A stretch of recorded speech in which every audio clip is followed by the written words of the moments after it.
Hello everyone! Let's take a look today at the Binbok Ultra Pro Controller.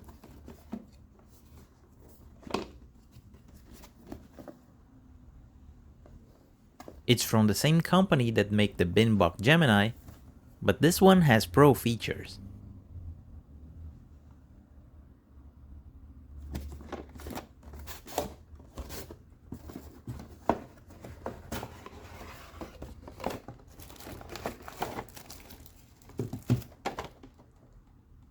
In the box, you'll get two additional analog sticks, a taller one and a shorter one, and a 2.4 GHz dongle.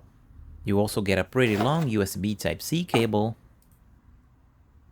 and here's the manual.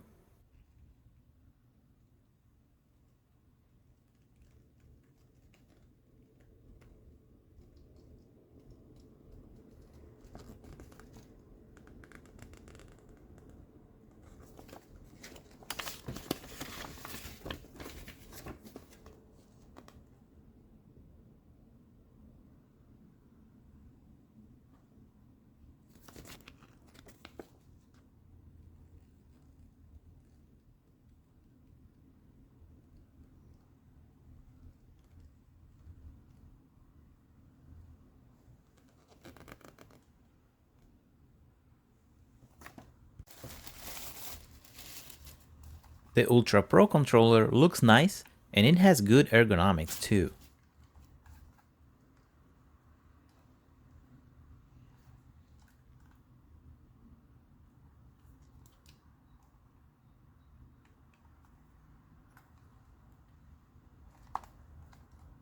You have mecha tactile face buttons and they don't sink too flat with the shell.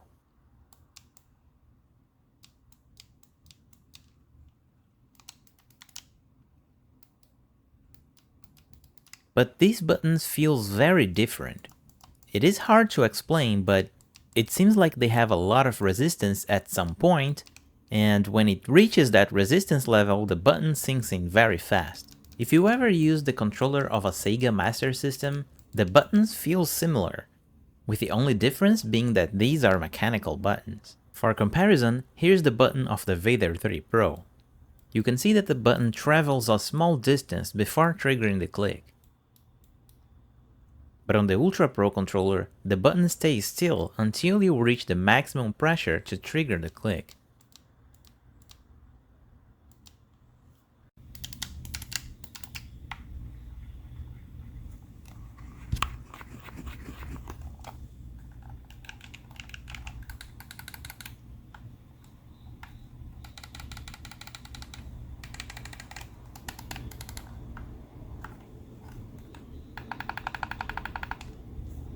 The analog sticks are entirely made of plastic. You have Hall effect triggers,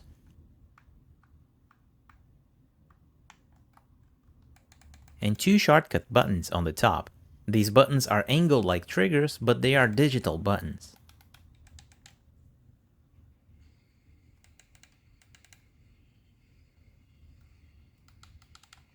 And this design makes it a bit awkward to press them. It is impossible to just slide your finger on these buttons. The shorter buttons are easy to press at any point.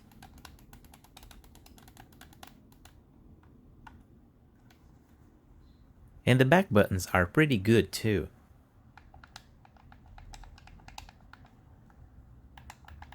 They're located exactly at the tip of your middle finger.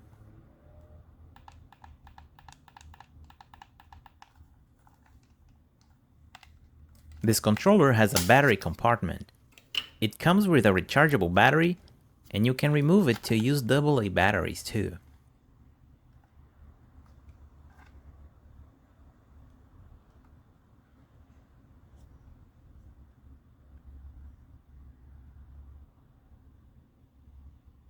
There is a switch on the bottom to change between different platforms. And this is the pairing button. The D-pad is also removable, but it's pretty pointless because you don't get any extra D-pads in the package. There is also RGB lights when the controller is turned on. Pressing this button will let you change the lights.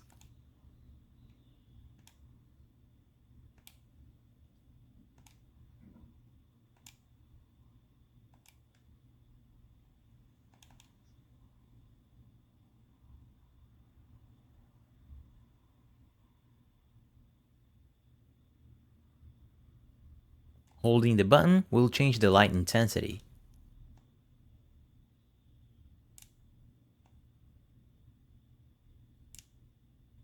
And you can turn off the lights too. There's this Xbox layout engraved in the center of the face buttons, just like the Big One controllers. And the grips are rubberized. But it also doesn't mean that it's scratch proof. Eventually it will get scratched with extended use.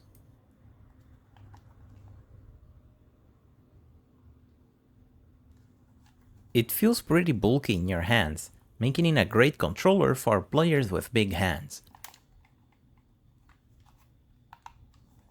It is also a bit heavy, with 284 grams, but not as heavy as the Apex 4, with 324 grams. The sticks are very easy to change, and the tall stick is perfect for shooting games.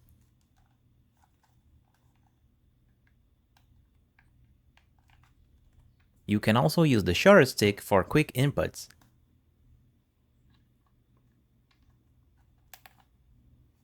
It's perfect for playing games like Super Smash Bros.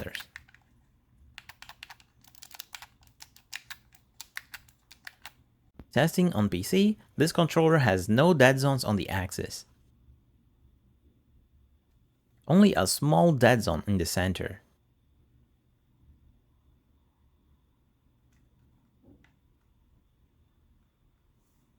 The circularity test shows 11.8% of error.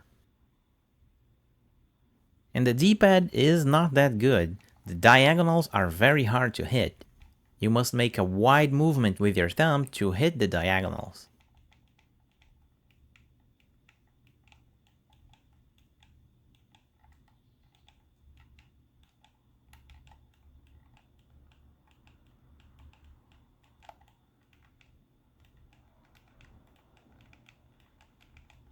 And this is very weird because the Binbok Gemini has a good D-pad, and visually, both D-pads are very similar.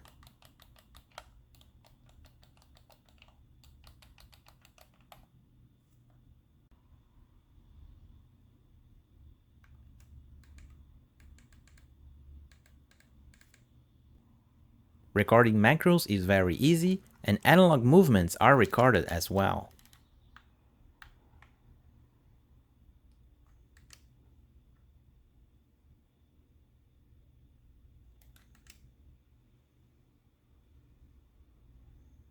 You also have a button for enabling turbo.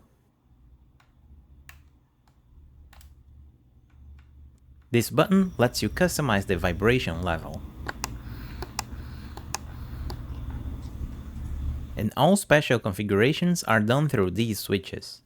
This one activates hair triggers.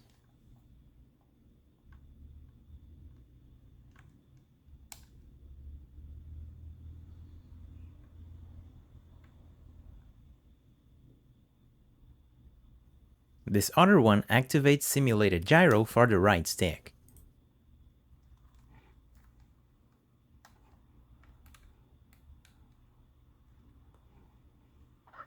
And the middle one enables the zero dead zone mode.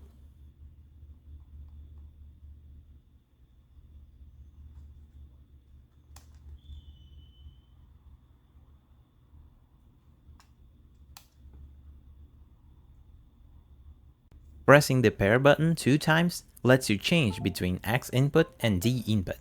But on this controller, the back buttons won't work as additional buttons. They work as shortcuts, so you're better off using X input. On the polling rate test, it was pretty slow with only 50 Hz. For the teardown, you have to remove this screw under the battery. And the repairability on this controller is just terrible. You have to remove these two sides of the grips to continue the teardown. But the grips are so hard that you will end up damaging the shell.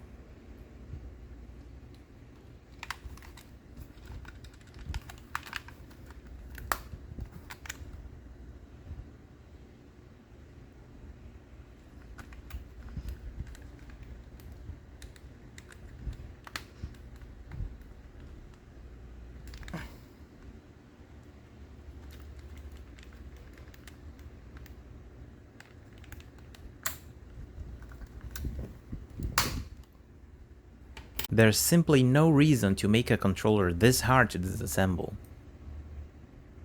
With the grips removed, you have 4 more screws.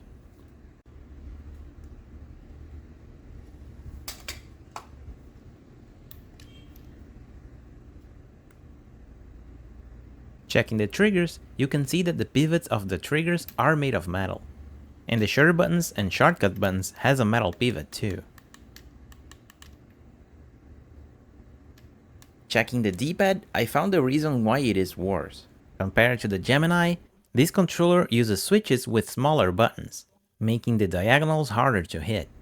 And that's the sole reason for this, because the D-pad is identical to the Gemini.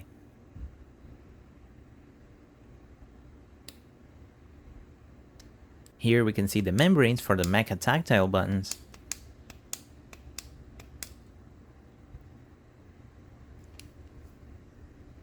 And sadly, we have potentiometer sticks on this controller. This is a big letdown because this is supposed to be a pro controller. The Gemini had Hall effect sticks, but for some reason they put potentiometer sticks on this one.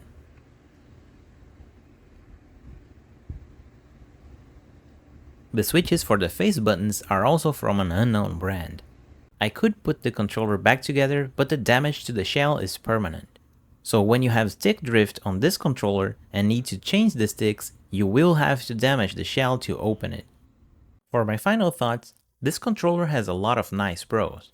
It is easy to configure, it has 2 shortcuts on the top, and the ergonomics are pretty good. But the cons on this controller completely kills it. The slow polling rate, the bad repairability, the potentiometer sticks, and the bad D-pad are definitely things you shouldn't be seeing on a pro controller. And it's just weird that the Gemini from the same company has none of these flaws. If I had to recommend a controller from Binbok, I'd say that you should stay away from the Ultra Pro Controller and go for the Gemini. And that's it for this review. Do you have the Ultra Pro Controller? If you agree with what I said on this review and you have the controller, leave your opinion in the comments. As always, thanks for watching, and I'll see you next time.